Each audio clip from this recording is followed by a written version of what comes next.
Your Monstera looks so bad because it's backwards. Kinda. Here's what you need to know. This Monstera might be the perfect example. The leaves are currently facing towards us right now, the plant is against the wall, and we should be pretty happy with its growth and appearance. The problem is, I have this one leaf that's currently facing towards the wall. Of course, we'd rather it face us so that we can see it in its full glory, but turning the plant is not going to solve that problem. You should know that leaves are kind of lazy. Their only job is to collect light, and they want to do as little work as possible. So as long as you're not tying up and restricting the petioles, the leaves will actually move around to collect as much light as possible. This leaf is already getting a good amount of light, and because of the angle of the sun going directly above us, this leaf doesn't have any incentive to turn anymore. It's already getting a decent amount of light. It's just not worth expending any more energy. This photo was shared by a member of the Kill This Plant Discord, and they were wondering why all of their leaves were turning inwards to face their stem.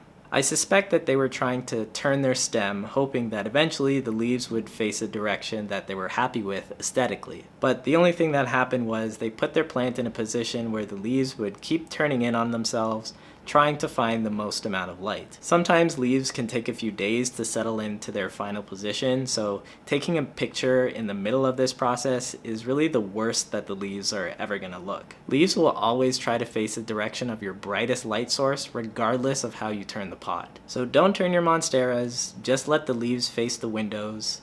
This will happen naturally, so don't bother fighting it. When I made my How to Set Up a Monstera for Success video, I talked about how a Monstera has a front and a back. The back of your plant needs to be touching your climbing pole, and I don't think I did a very good job showing multiple examples of what exactly this looks like on different kinds of stems. And people are rightfully still confused because they keep asking me. So I'll try to make it more clear, but I'll have to use recycling. So I'm going to use a paper towel roll to explain the two different planes of a Monstera. We'll call the back of the plant the root plane, and the front of the plant the petiole plane. If you are growing your plant correctly and not turning it, you should have the back and the front stay perfectly level, like this. So if your sun is here, then your petiole sides stay here, and the back of the plant with the aerial roots face away from the sun. You can achieve this by just not turning your plant. Your window is your permanent and your strongest light source, but if you start turning your plant, then the planes start to shift, but only for the new growth at the top of your plant.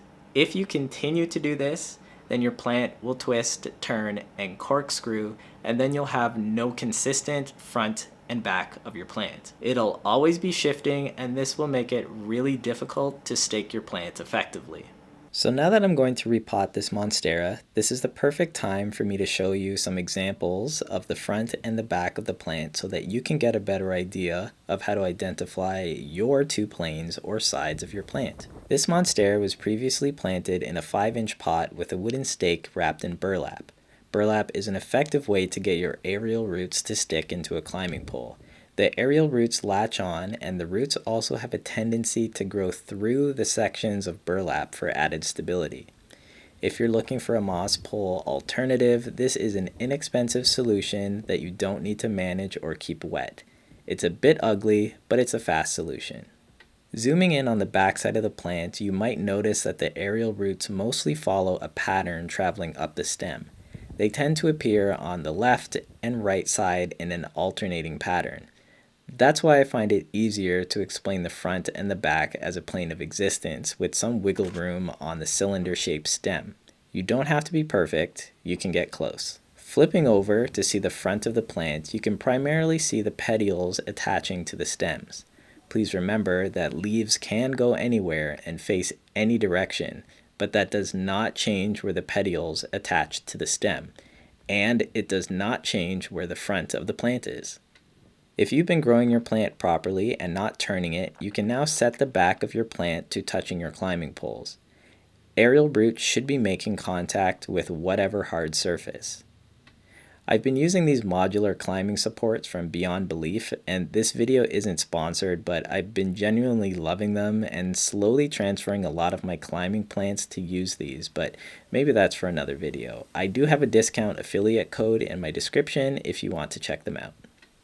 My aerial roots will grow into these supports, root inside the coco coir medium, And if I keep the plant consistently in the same direction, it will keep growing directly upwards until I'm ready to propagate it. Another reason why your Monstera doesn't look its best is because you can't tell the difference between your front and your back. No, I mean literally, you can't because it's impossible. I mean, your plant is too small, you'd actually have to dig it up out of the soil to tell which is the front and the back. This picture was also sent to our Discord looking for advice. They've tied up all of the petioles because there's actually no stem section for them to tie. The plant is too small and they're going to have to wait until it grows a little bit, exposing different stem sections. Or at least grown enough to start producing aerial roots so that they can actually see where the root plane, or the back of their plant, is. This video shows the plant looking much better once its petioles were released, but zooming in, you really can't see any of the stem pieces. There aren't any good places to tie the stem to the climbing pole. So sometimes we just need to wait until the aerial roots start to present themselves before we add a climbing pole to the pot. The honest truth about your Monstera is this: if you want it to grow the biggest and best possible leaves ever, your plant should be up against your brightest window. Unfortunately, that means your leaves face the window, the back of the leaves, the stem, and your climbing pole face you. You're always going to be staring at the backside of your Monstera, and this is the compromise you're going to have to make if you want the biggest and best leaves. There are other options, and some do come with downsides. For example, if you want to put your Monstera up against a wall or in a corner, you will be able to see their leaves in all of their glory, but you will significantly reduce the amount of light that they're receiving, especially if you're trying to put your plant in a corner. And this is why you should always have a light meter on hand. While some grow light companies do make standing grow lights, which can be great for giving your plant that's up against a wall or in a corner some additional lighting, but the issue is you'll probably want to have the light 2 or 3 feet away from your plant. But with that, you are losing so much extra floor space in your home. But maybe you're more like Carlo from Petal in Paradise on Instagram, who knows that sacrifices, like floor space, sometimes just need to be made.